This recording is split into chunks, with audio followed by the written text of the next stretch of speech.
So, hi everyone. Ben and I are back this week with special guest Sarah Chumacero from Victoria. And I had a chat with Sarah back in October 2020 when I relentlessly grilled her for an hour on all types of paranormal topics. So thanks for coming back again, Sarah. Really appreciate that.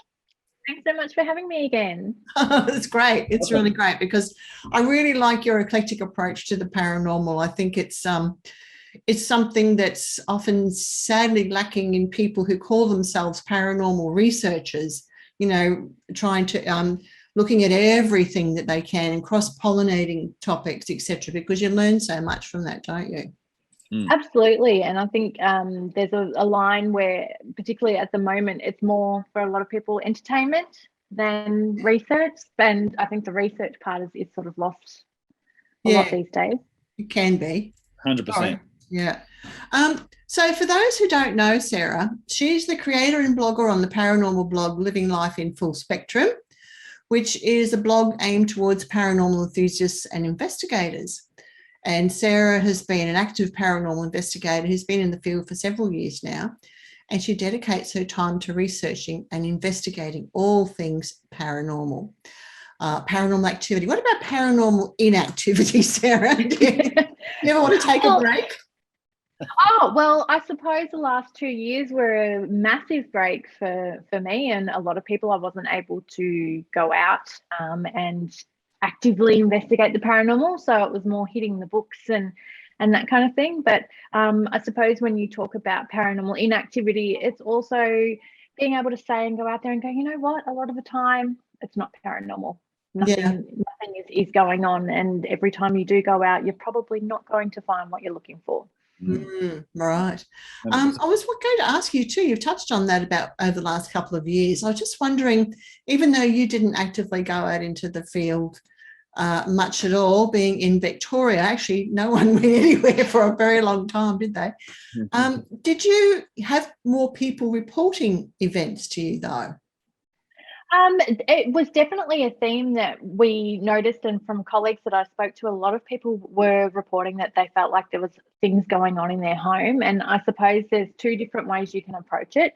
And the way that I sort of tend to look at it more is that when people are spending a lot more time at home, you're hearing all the creaks and noises and areas of your house that you're not normally hearing, and you have a bit more time. Some people are maybe a little bit more paranoid and they're just sort of getting used to all the kinks and bumps of their house. So there's a lot of, I think, misinterpretation there. And then there's the other thing where people tend to think, well, if you're at home and you're so focused on your area around you, you don't have to attend to a haunted location to have a paranormal experience. It can happen anywhere. So it's sort of a mixed bag. Yeah, actually it can sneak up on you, can't it? Yeah. So from our last chat, I remember that you said that the trigger for you to step into the paranormal world was a death in the family. I think, did I get that right? Yeah, it was one of, and it didn't happen until I was sort of 21 years old when I lost a family member, and that was sort of the first experience I felt I had with the paranormal. And I think it's sort of a general theme when you talk to a lot of paranormal investigators. Often for a lot of them it starts at a young age, and it's them often, I guess, seeing someone that they later find out has passed away. Yeah. I'd say it snagged you hook, line and sinker looking at the background in your room. Yes. I'm guessing it's going to be a lifelong interest that may last for a very long time. I think so. And I mean, I always had the interest, even from when I was younger, and I was always drawn to sort of paranormal stories, and I would read the books in the library and watch TV shows and things like that. So even though I hadn't had an experience as a child, there was still definitely an interest there for me. Yeah. And what about since then? Have you had anomalous experiences since then? I mean, I know you've done paranormal investigations, like there might have been some things that happened then, but you know, outside of that, what about in your personal life or your family's life? I probably, outside of paranormal investigating, I haven't had really anything significant happen to me, but I have noticed that in one of my children, they will often, they feel sometimes that they see things, and sometimes it's just trying to figure out what is their imagination, and what is maybe potentially what they are also seeing, because sometimes a lot of people tend to think that children are a lot more open to the paranormal because they haven't had that, I guess, the psychology drilled into them. No, you're imagining it, and things like that. So a lot of kids tend to, I guess, grow out of it. So it's just, I guess, trying to establish, is it their imagination or are they actually seeing something? Yeah, yeah. Because Ben's had paranormal experiences. We've spoken about, he spoke about that on the show beforehand. How much do you think that, for both of you, how much do you think that imagination comes into it for people who report things? Like, as a percentage, what would you say? And Ben, it could be UFOs. Yeah, I think there's a great desire out there to want to have an experience. And I think that becomes really, really strong, and particularly for people that are perhaps creative or have do have a lot of sort of free thinking in the way that they think in their lives, and that's not dictated by what your profession is or where you came from. So I think that there certainly is a certain desire out there to go, I'd love to have an experience, and often when I find people like that are reporting to me, they tend to be more excited about it. So it's an excited presentation to you of an event. Oh, I saw this, or that happened, and they're kind of like they're really keyed up by it. But the people who have the darker experiences, probably tend not to come forward and report that. So, and I think as investigators, you always have to be really, really careful about exaggeration. I think that's a really important thing in UFO sightings, in ghost encounters, or even cryptoid encounters, is that overwhelming desire to embellish something that perhaps happened to you. And I've seen that many times with people reporting something like a light in the sky, and you determine that it's the International Space Station, but the description is like, oh, it was this brilliant white orb in the sky, and it was just amazing. So you've just got to really process your way through all that. What percentage of reports is that factor? I don't think it's that high, but I think in the entertainment market that Facebook and those sort of places are, where people are looking for that type of thing, that's where that kind of tends to really leap out. So you get people that are sort of like, well, I had this experience. Well, it almost becomes like a little competitive sort of a world rather than anything that was deep and meaningful in yourself. So I think the percentage of people like that, it might be in the order of maybe 20% or something like that of people that I've spoken to that have that type of reaction.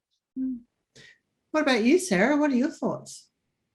I suppose I take it from a sort of a different side, which sort of leans into the parapsychology sort of realm of things, is that while there are people that may be sort of imagining things and certainly exaggerating things, is there's a thing that they talk about in parapsychology called psychic projection, and this can go across not just in ghost experiences but with UFOs and cryptoids, and can the mind actually manifest activity itself? So when you want something so badly to happen, are you actually manifesting that yourself just from wanting it to be? And there was a experiment called the Philip experiment in the 1970s, where basically over a year they would have a group of people that sat and met together. They were parapsychologists, and they made up a fake ghost. And so every week they would sit down and talk. They made up a fake backstory. They drew a picture. They had pictures of what they said that this is what his house would be. And every week they just spoke about him and then would try to communicate with this fake ghost.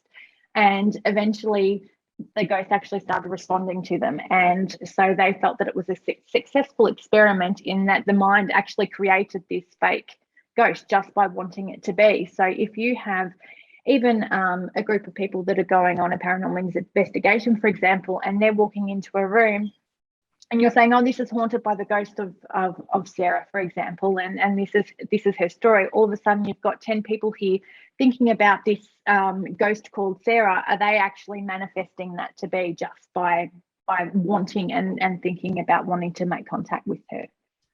So I hear what you're saying. How would they do that as a group? So it's more just like collective thought, really.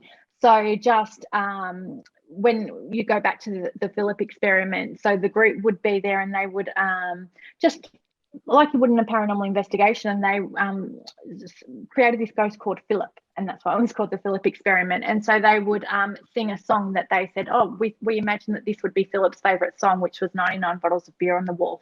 So they would sing that song, and then they would be like, give us a knock if you like that, and things like that. And they would actually start getting responses.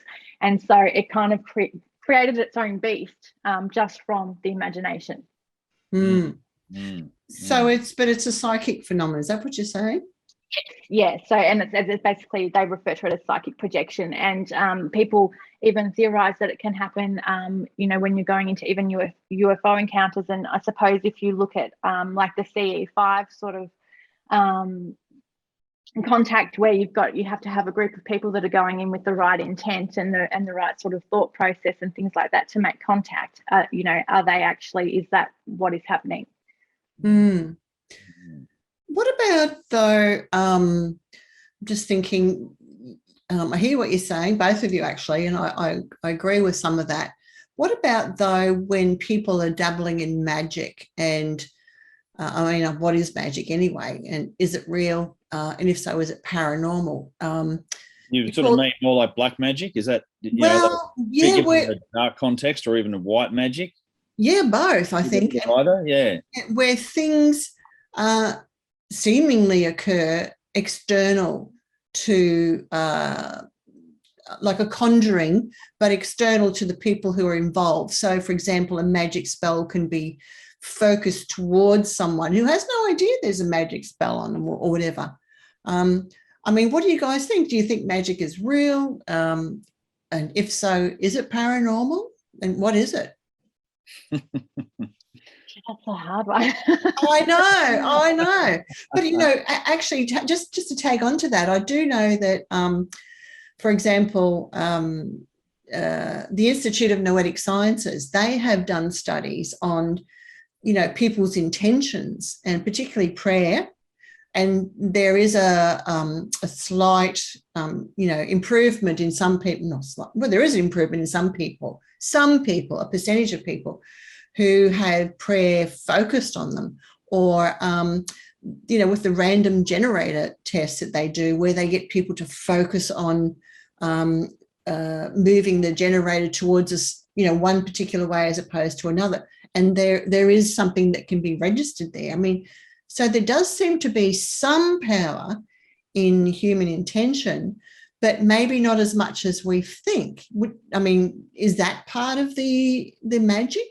I think it comes back to belief. Like, if you look at like magic in cultures, like in sort of more indigenous style cultures, where there is a much stronger belief from the outset in that. Perhaps that might be because of, that they don't have all the facts from a scientific perspective, for example, for creating all sorts of backstories for why the world is the way it is, and that could be something that can help magic manifest or appear to manifest in that similar type of way of psychic projection. The classic old pointing the bone, and somebody dies. So now that might be in an indigenous culture, but you could take that same bone and point it at somebody else cross-culturally and have no effect.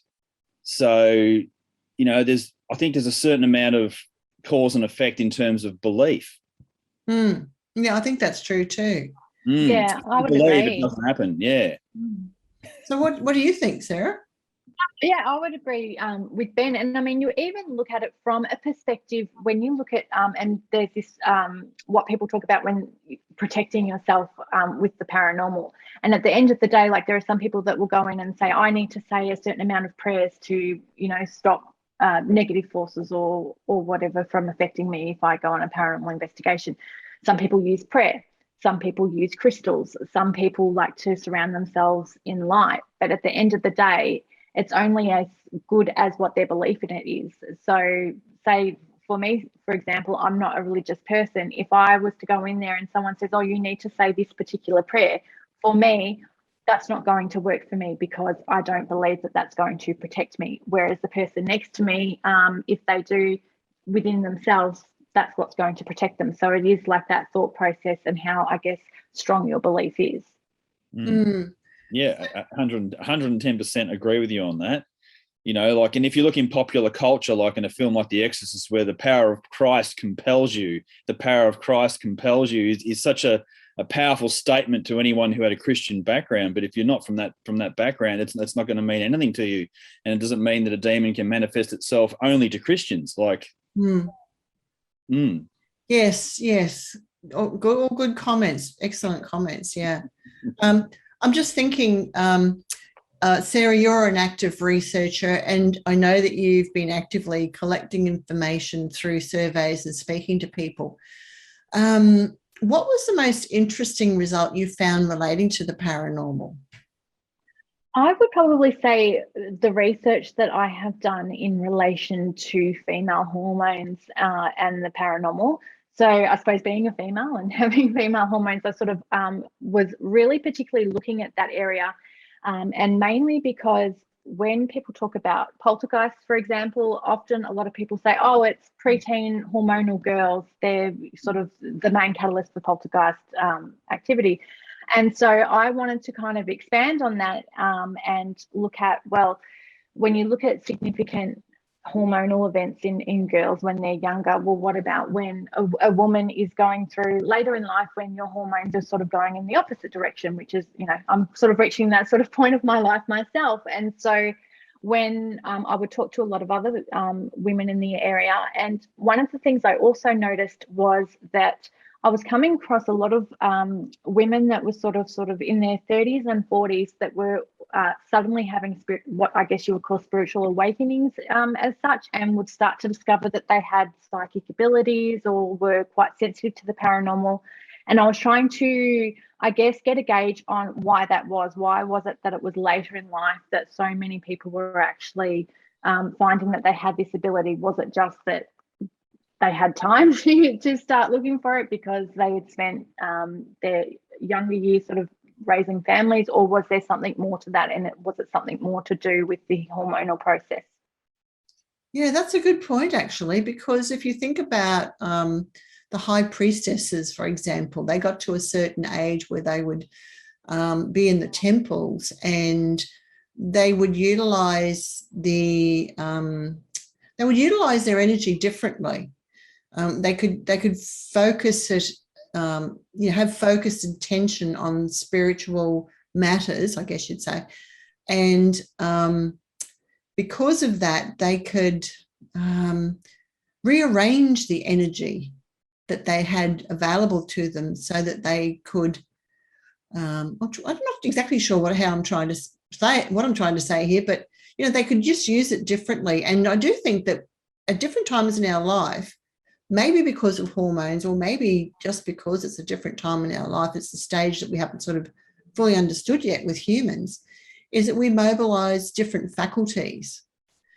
For example, I think one of my pet hypotheses, because it's not really a theory, but is that, as we, like people who have near-death experiences, whether they're approaching death or they're having hugely intense experiences, which is often another way that people can have these things, that it's not until you get into that situation that those other faculties that we have available to us can be mobilized, not in our ordinary daily life. What do you think? Yeah, I mean, that would make sense. And I mean, I suppose when you look at a lot of the accounts of near-death experiences, and they end up having a whole new outlook on life. And I suppose even myself, I had, when I was sort of in my early 30s, I had a significant sort of health events, and I didn't know what was going to happen. And then when I came out of it, I kind of had this seize the day attitude. And that was when I really decided, I'm going to really go down this path of looking into the paranormal and not being afraid anymore because, you know, I just had a different outlook on life. So I absolutely believe that there could just be like this catalyst that we're just waiting to kind of nudge us or open our eyes to a different perspective. Yeah. And a lot of paranormal research, well, from my experience, and certainly in the past, a lot of paranormal researchers have been older. You know, like whenever we've held UFO events at different times, you don't attract a young audience. You know, you don't get young people coming along. You know, the average age would probably be 45 or older. Yeah, that's true. So maybe different phases of your life. And I know with me, like as I get older, and you're getting closer to the latter chapters of your life, for me, I want to know what's coming when I die. Other people don't. They just want to close that door and never find out, you know. But I think my personal opinion is the more prepared you are, the better off you'll be, you know. And just leading off from that, do you feel, or do either of you feel, that there's a place for paranormal education in schools? And if so, is anyone already doing that? And to what extent would that be something that you could promote, or to what extent should that be taught in schools, if at all? What do you think, Sarah? Oh, that's it. Yeah, I've had a discussion with a few other researchers before about kids, and it's obviously a very heated and sometimes controversial topic because it depends on what road you take with it. But I suppose the one thing that I like to do, particularly, like I have children, they're 10 and 11 years old, and so particularly in their younger years, is I really wanted to educate them on, I guess, not getting caught up in fear and really just learning how to problem solve. And so a typical scenario would be like a kid lying in bed at night and just like a tree scratching against the window, and just kind of teaching them to empower themselves with knowledge and just trying to say, well, you know, look, it'll be the tree. It's not someone trying to get in my window or things like that. And obviously we've got YouTube now.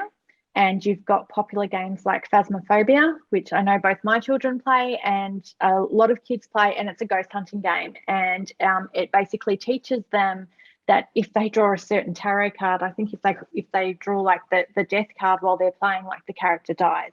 Or if they use a Ouija board, bad things will happen and it will summon, you know, this kind of demon. And so it's, I guess, just trying to teach them that around the stigmas, I guess, that are attached to a lot of these things. You know, I have Ouija boards sitting around and my kids think nothing of it, yet I do worry sometimes that if they have a friend over there, and even if a parent saw like one of the Ouija boards sitting there, they'd be like, oh my God, like what am I bringing my child into? So I would probably more want to educate around the stigmas attached to the paranormal, and that it's not taboo like it sort of used to be. But again, it's belief based. And there are people out there that think a Ouija board is the portal to hell and things like that. So it's, you know, who's going to teach these classes?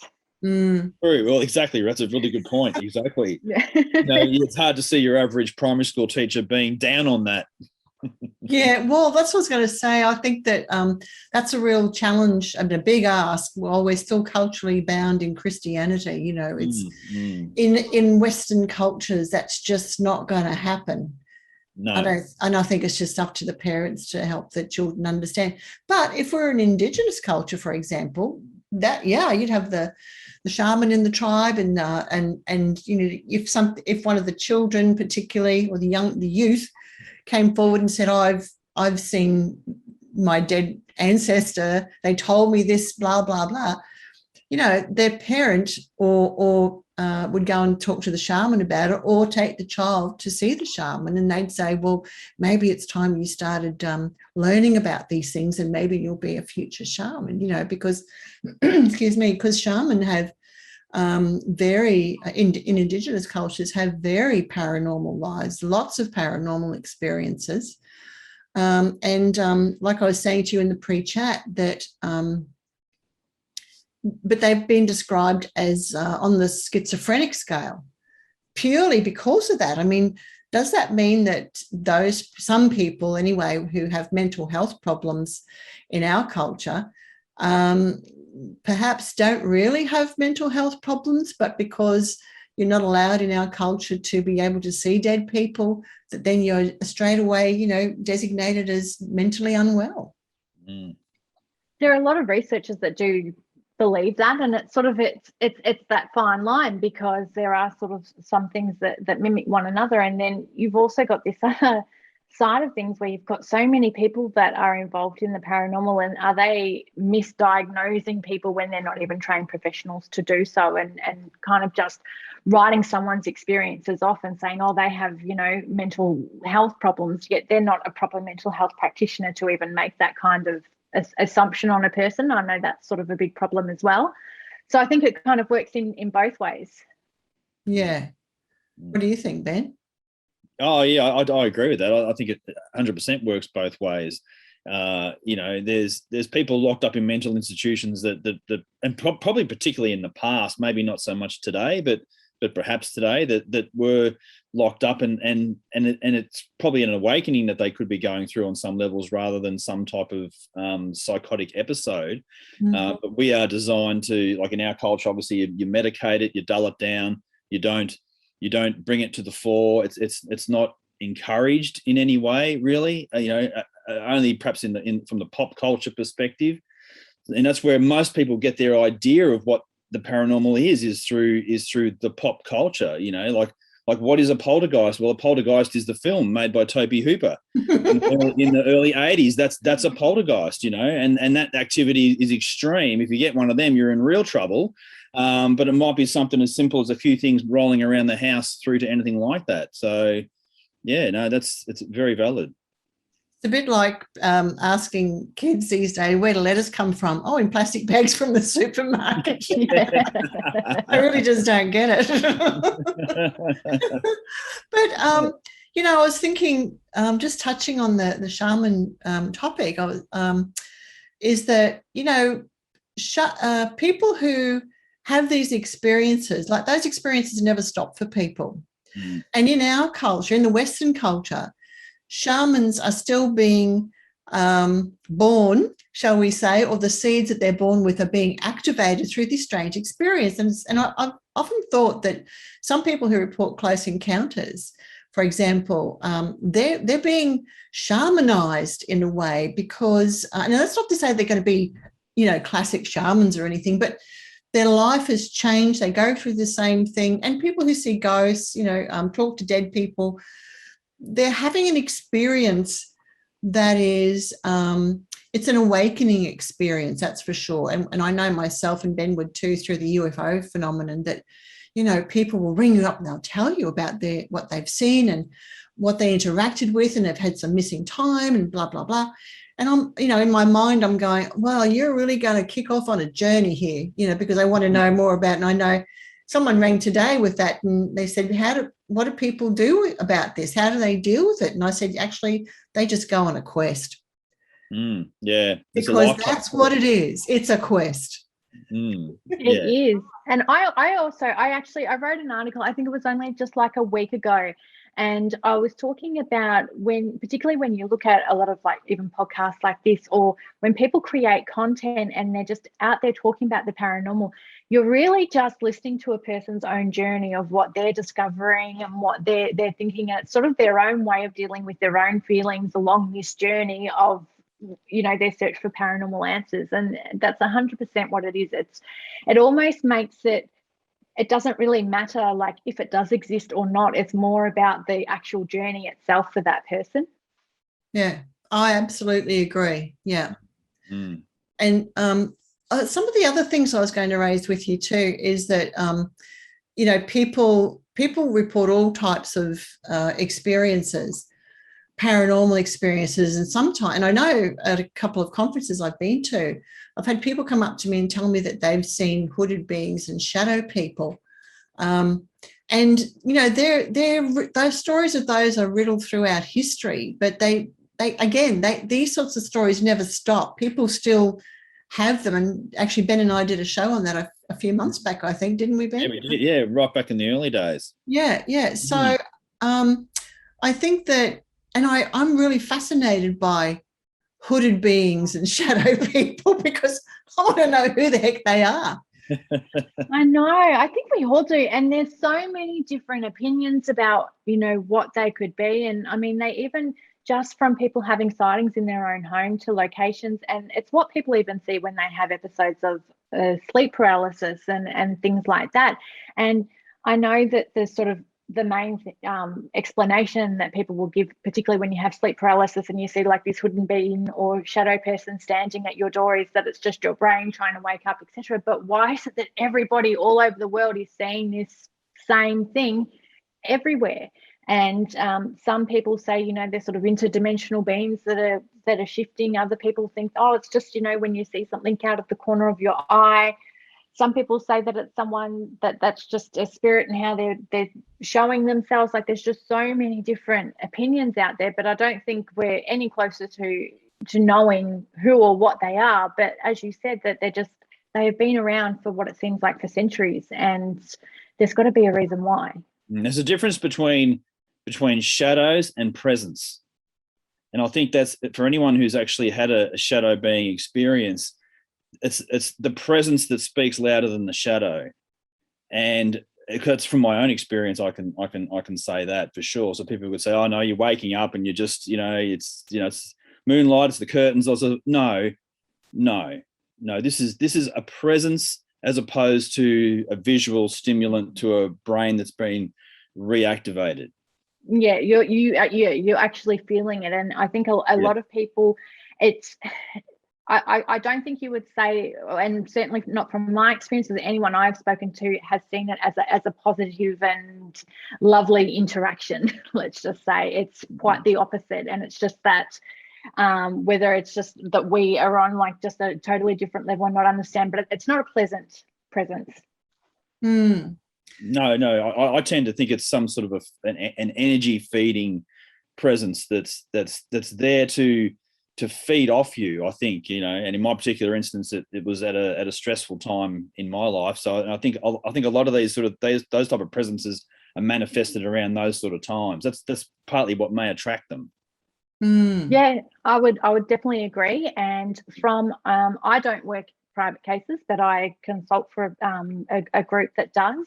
And a lot of people that do report these sort of encounters, there's always a lot more going on in their life and at home. And then sometimes there's even just a lot of clutter around the house and things like not opening windows and just, all the bad energies that they're projecting off is just sort of building and building. And as you said, I think that it feeds off that.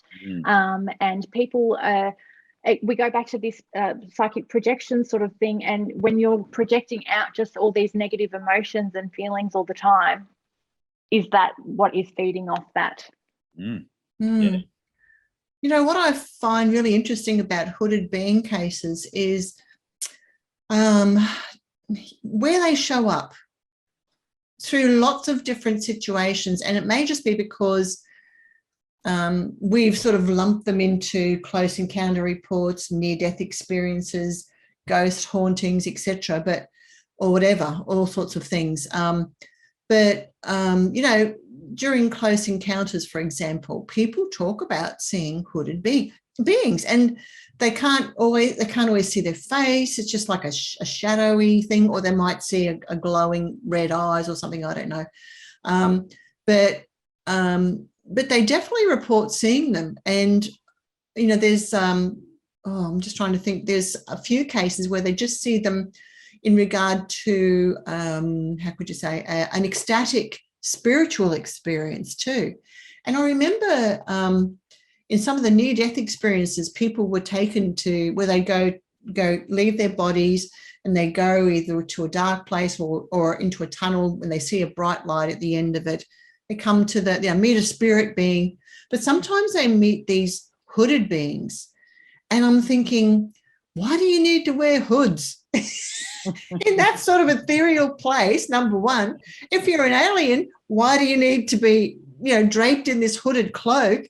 I mean, there are so many questions about that things that I just don't understand. It doesn't make sense. It seems illogical to me. What do you think? I mean, yeah, I don't know why there were hoods. There's also and one that was particularly reported around my area, because what was actually interesting is that people were having an encounter with this particular kind of shadow being, and they were people that did not know each other, that were all in close geographical sort of location to each other, and was all in the span of about 2 weeks. So it was all sort of centered in this one area. And it was this sort of shadow being that wore a hat. And so they dubbed him as, I guess, Hat Man, which I guess I kind of lumped that in that same kind of category, because it's the same kind of experiences that people were having. You know, why is he wearing a hat? We don't know. And I mean, the only thing I could sort of think of was, well, because where we are is sort of, it used to be sort of farmland, and maybe it was a farmer, but that just doesn't make sense to line up with the negative experiences that people were having, and the fact that it was all sort of within the span of this 2-week period in the same sort of area. And going back to what we were saying, is all these people also had things going on in their life that, you know, weren't so great at the time, and so it was sort of like it was attracted to this negative sort of energy that people were giving off. Clothing of any kind is normally based on some type of environmental thing, isn't it? So you wear coats in winter and you wear shorts and t-shirts in the summertime. So it's either to do with something like that from wherever they come from, or maybe it's offering some type of barrier protection potentially as well. It may also be delineated by rank or authority within that particular say group or whatever, because often in alien abduction it'll be a tall hooded being who all the others seem to report to, or he's kind of like the overseer. So I tend to think it's maybe not that far removed from our own experience of clothing. It's just relevant to their particular place. And then it'll also tend to go through a little bit in time where there's a lot of hooded beings reported, but then you'll see other types of uniforms or helmets or hats or whatever appearing. So who knows? Very interesting. I know that I was looking into this last year, and because I was giving a presentation to our afterlife group about hooded beings and shadow people, and I found something really interesting was that dating back centuries upon century, I can't remember when it was now, it might have been 1,000 years ago, or maybe longer, but there were these beings who were hooded beings, and they referred to them as the genie cuculati, and they had these like hooded with the cloaks.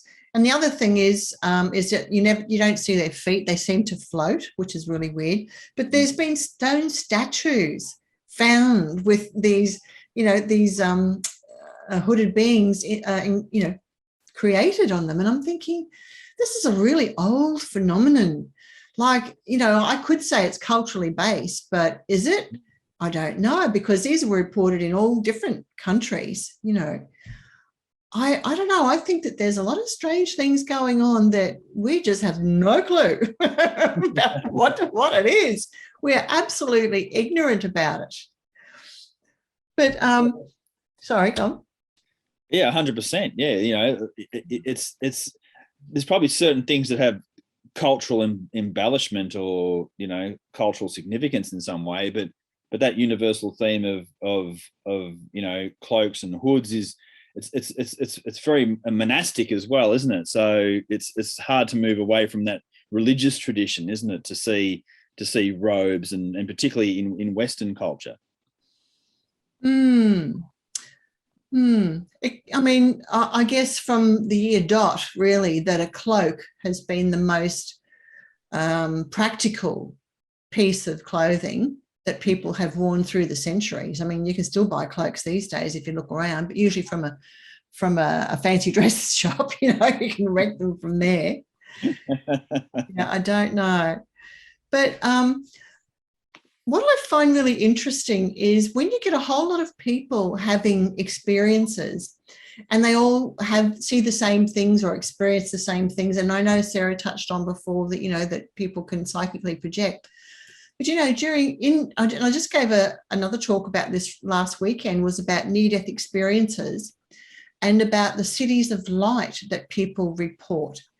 And I was thinking about, when people have a near-death experience in a hospital, and they can leave their body and they can walk through the hospital and they can go to other wards, and then they eventually come back to their body, and they can tell the doctors and nurses exactly what went on when they were in that out-of-body state.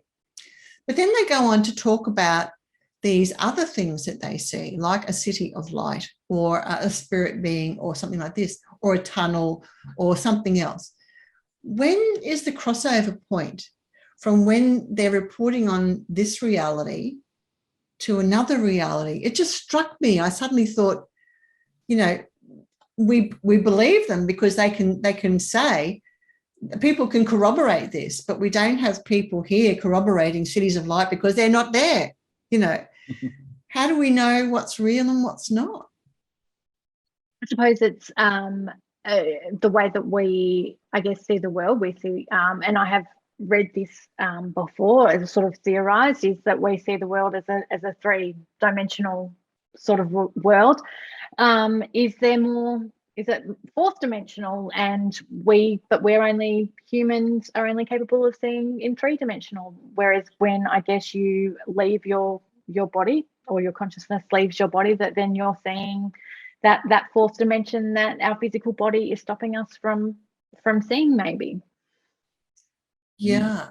Yeah, maybe it's as I say, it's a dense world in density. Maybe we're just not in that the simple terminology is frequency, due to our location here. Well, something must change, because just to stick with the near-death experiences for the moment, during that experience, people report seeing things, but how do they see it without physical eyes? How do they hear things without physical ears? So there must be a transition point for us in those altered states, where we're utilizing other capacities, like I touched on before, other capacities that we don't normally utilize in this 3D reality. I think so. And I mean, you even look at like touching on that, like say if a ghost doesn't have a voice box to talk, yet we can hear a disembodied voice, for example. And so there has to be like something out there that, I suppose, when someone does have that near-death experience, that is it within our consciousness, or are we just energy, really, at the end of the day? And what is that energy, I guess, possible, or what is it capable of? It's really a really difficult one. But yeah, I do put it in that same category of where you say, if we don't have the physical ears to hear it, or eyes to see it, how are we experiencing it? And I make that direct relation to, well, how does a ghost talk to us when they don't have a ghost box, or things like that? And it seems to be like something even telepathic. So is that part of it? Is it just within our consciousness itself? And I suppose it is, and it's the whole concept of a near-death experience is really just getting rid of the shell of what the physical body is, and then obviously that limits us in a certain capacity. So what are we capable of without that physical body? And I think that a near-death experience gives us, I guess, a taste of that. So maybe it's not paranormal. Maybe it's what Damien John Knott, a UFO investigator here, calls paranatural. I think so. I think that, I think the paranormal is actually a lot more normal than people care to admit. Yeah. And I always wonder how people don't have these experiences. Like, they must work really hard to suppress them. And even the people that, say they don't believe in ghosts or UFOs or things like that, and I can guarantee you they are the first people to call you up when they see something in the sky, or send you a picture of something that they've taken, or say, I don't believe in any of this stuff, but I've got a story to tell you of something that happened to me. I think every person out there has had some sort of experience that has made them sort of question and say, well, hang on, this must be something more happening here. Absolutely. I always love policemen. Like, they're always one of the best you can get, because they're so pragmatic in everything. And, you know, whether it's a UFO, a ghost, or anything else, if a policeman's telling you that he saw it, you can bet your bottom dollar that he actually saw it. Absolutely. And I know I've heard of a few police telling all sorts of stories. So I bet your bottom dollar. Actually, I remember one time, many back in the 80s, a young policeman told me that they had been called out to someone's home. There was some sort of dispute going on or something like that, and maybe that had something to do with it. I don't know. Maybe drugs were involved. But he said this, in one case, maybe drugs were involved, because he said this woman was on all fours jumping around the lounge room barking like a dog. So that could actually be drugs or mental health problems. But another one said that another time he said he saw a woman being dragged around the room by her hair by a non-physical force. And when he said that, I went, whoa, like I knew he wasn't lying, Yeah. But I had one more topic I sort of wanted to delve into in this particular hour, because, gosh, time goes fast, but we have to have you back again, Sarah, because there's... I'll always come back for you guys. Yeah, thank you. But, what about these things like paranormal events occurring on ley lines? What do you think about that? Where they cross over, perhaps? It's really interesting, because there's like the, magnetic forces and things within in the ground, and I haven't had a lot of, because of where we are and the locations I work with, haven't sort of noticed anything on that. But I have spoken to a lot of people, and they do particularly think that, particularly where lines are crossing, and we're not just talking things like hauntings and things like that. Some people also think that it's also a spot where portals and things can open.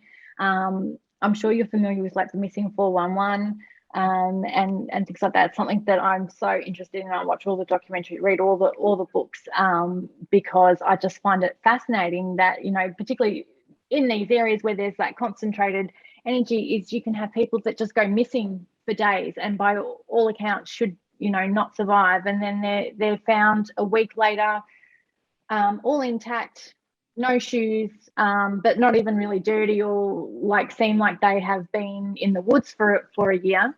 And some people think that maybe they've gone through some sort of portal, or it's caused time to either speed up or slow down or whatever, because of where like all these ley lines are. So I think it's definitely an interesting phenomenon that we should look at, and I think a lot of paranormal investigators just associate it with hauntings and think, oh, it's a spot that, there'll be lots of paranormal activity, but I think that they need to look beyond just that.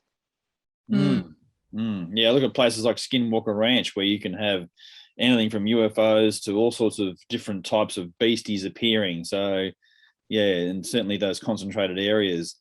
And one of the best ones in literature is Hanging Rock, because the classic story of Picnic and Hanging Rock is really about girls disappearing into presumably some type of a portal at some type of a cross connection point.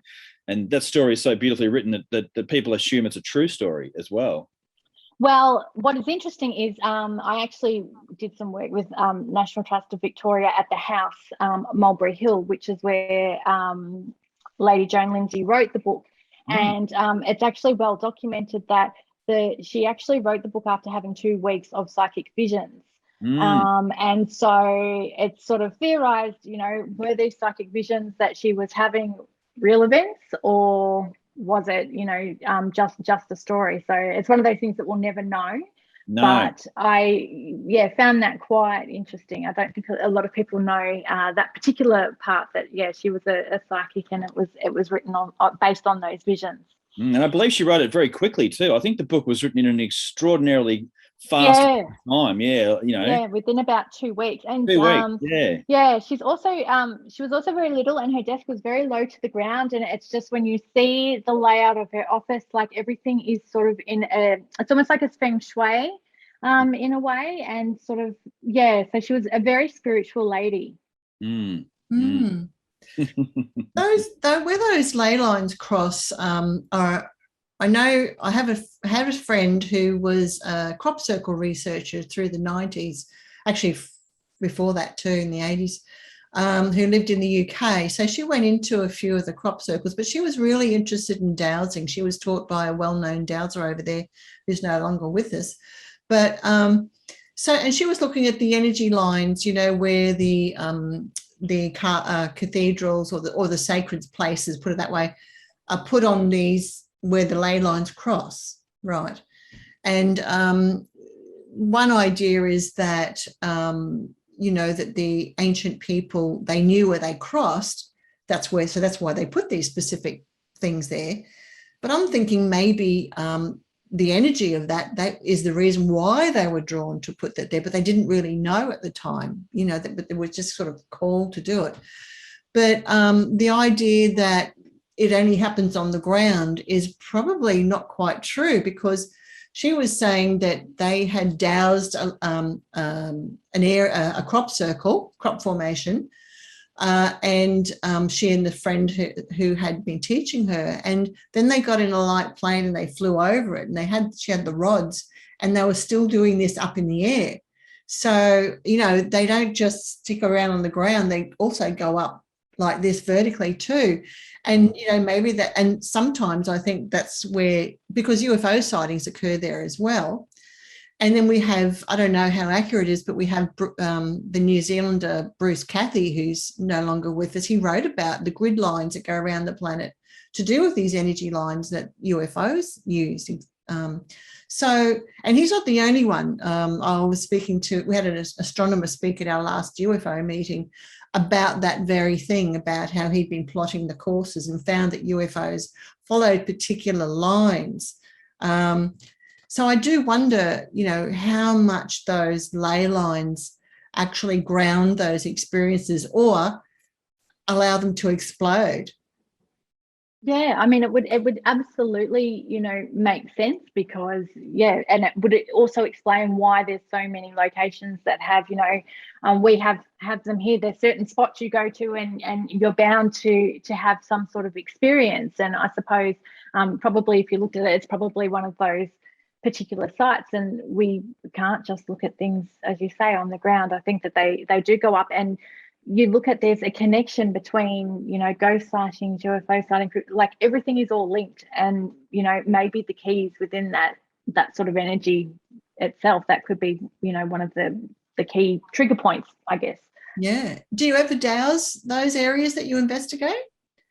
I don't personally douse, no, but I do think, you know, you can sometimes just feel that you could just feel that there's something about a place. And I even know, I visited Stonehenge many years ago, and I remember there was just something about standing on that ground, whether it was just my excitement of being there, or whether it was the ground. It's like you could just feel there was just something in the air of being in that particular space, and it's something that I haven't really felt before. And, you know, I always wondered, is it because there is just something so special about, like you said, how were people drawn to that particular land? You know, I know that you've got the Wheel of Stones that are to do with light and things, but was there a particular reason that it was built right there on that particular ground? Yeah. What about in Victoria? Are there places like that? Because I know there are stone circles out in the country that I know Rex Gilroy has come across a lot of them, but are there any particular places like that you're aware of in Victoria where people might go to look, but they also have unusual experiences? I'll let you answer, Ben. You're probably Well, I think the answer probably is yes. That would be the case, and from my UFO experience, there's areas like the Grampians, for example, which is probably a great example of where all sorts of phenomena manifest around the Grampians. Also in the Golden Triangle is an extremely energy-rich area in that Golden Triangle. There's the Evoca fault line that runs up through there, and that was practically right where, you know, Ron Sullivan's bending headlights case occurred in '66, right around that Evoca fault line across the Dandenong Ranges, and for some reason, close to where you live, Sarah, Narre Warren seems to be an absolute hotspot for all sorts of strange manifestations. UFOs particularly spring to mind in that area. Gippsland, where I am here, down in the McAllister area, which is the big irrigation scheme down there. There's a lot of stuff that happens down there. So, I haven't gone to the trouble of putting a ley line map onto Victoria, but I'd be highly surprised if some of that doesn't intersect in some of those regions that I've just mentioned. Yeah, I know Bundoora is another one, particularly around where near where Larundel is and where the Heritage Park is. There's a lot of sightings there as well. And I think I have heard, and I don't know for sure, but I have heard talk about ley lines being through that area. But I haven't looked to actually see if that's the case or if it's just sort of hearsay. Yeah, I might do it this week. Actually, I might just put that on my to-do list and have a bit of a look. But yeah, just through sensual reporting and all that sort of stuff that I've had. That's these are the areas that are sort of popping up. And Larundel, I was out there in the 80s at Bundoora at Latrobe Uni, and I think that area is certainly got all sorts of strange psychic energy out in that part of the world for obvious reasons for what was out there. I'm assuming it's still there today, but it's all apartments now. You can actually live there. Yeah, right. Okay. Yeah. No, the residents used to come wandering into the university from time to time, and they were always notable. Yes, I can imagine. But, we have places like that in Queensland too, and I'm thinking of one where Ben's been. There's a place called Cardwell on the North Queensland coast, because they have the Cardwell UFO Festival there every year. Yeah. And Ben went up there a few years ago. Oh, God. Yeah, I've been there twice. Yes, to speak. Yep. And last year I zoomed in, and Thea was, and I actually had Thea come and speak, who's the organizer, to speak at our UFO meeting, and she was telling us about all the different types of things that happen, a strange phenomena that happen besides the UFO, the Cardwell UFO lights, which happen to be, I think, a pair of lights that people see travelling often. But you'd be more you'd know more about that than me, Ben, having been there yourself. Did you have people come and talk to you about their strange experiences? Yeah, I did, and it seemed to be like a bit of a crypto center. Yes. So it's got a lot of Yowie sort of connection up in that area, and having been to Cardwell, and you've got Hinchinbrook Island just off the coast, and that really is almost the definition of the lost world, that island. And when I went out there, it's a very unique place, and you can't swim because of the crocodiles, but you could almost expect to see T-Rex come staggering through the undergrowth on Hinchinbrook Island. So that entire area there has a really ancient feel to it, and Cardwell is really just a tiny little place. It's perhaps not that noteworthy within itself for the town, but the area that it's in is just, and it's got mountains around the back of it as well. So with mountain ranges and Hinchinbrook Island, and perhaps it's also been like in going back in time, a remote place. It's not with the Bruce Highway running through it now, but I'm talking back in previous times that it does manifest a lot of different type of things. And I did have people coming up to me and sort of anecdotally referring about Yowie encounters up in the sort of in the mountain areas and in the forest, and even not that far from town. So yeah, and small hairy men too, I think they have. Yeah, the little Juddies or whatever they're called, the little Ewoks or whatever, the little ones. That's also those type of experiences, and so yeah, it is an area that is very, very active. And I've only been there for 2 short weekends to do presentations, and had absolutely no chance to spend time up there. But I'm still Facebook friends with a couple of people up there, and they're always having these little anecdotal reports of beings and the classic lights in the sky. So it's well worth the trip up to that area. And I'd like to go to the Tablelands a bit further along, to check that out too, because I've heard about lots of interesting UFO reports out there. Actually, in the 90s, I received a lot of reports from the Tablelands area and some strange phenomena well too. Things like strange myths. What about that, Sarah? Have you had any reports like that, sort of strange myths appearing and seemingly having some sort of intelligent movement? Probably more. I have had claims of people sort of during paranormal investigations, more so that sometimes they'll see what is like a white mist.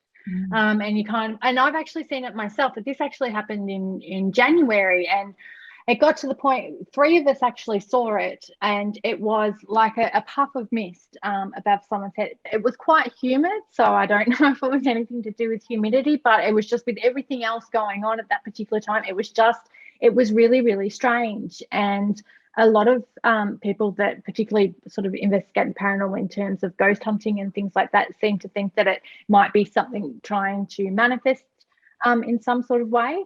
But yeah, seeing that myself, I can't rule out that it wasn't just the humidity, but it was really, really strange. And it was just like this puff of mist that sort of appeared and then dissipated as quickly as it appeared. Yeah, it's not uncommon, is it? Yeah, I hear it like quite a lot. And it can be, sometimes people see it in their houses, sometimes they see it outside. Like there's all a range of conditions to the point that you can't just say it's one weather event, because it's happening it's happening indoors, it's happening outdoors, it's happening in the cold, in the hot, it's happening all over the place. So it's not so easily explained. Yeah. Well, we've run out of time. The hour just went so fast. I mean, it did. I just feel like we just scraped the surface, but I guess it's been a bit more of a philosophical discussion this time rather than talking about specific events. But it does strike me that paranormal investigators sort of look into things at the edge of our known reality to understand strange encounters, don't they? Sort of brave soul. Brave souls. Yes, brave souls. We're so brave. that are prepared to go there. Oh, well, guys, it's been really great. We'll have, like I said, we'll have to have you back again, Sarah. I'd love to. And to you, Thanks, Sarah. Thank you. Thank you very much for sharing your knowledge, and we will see you again soon. Bye for now.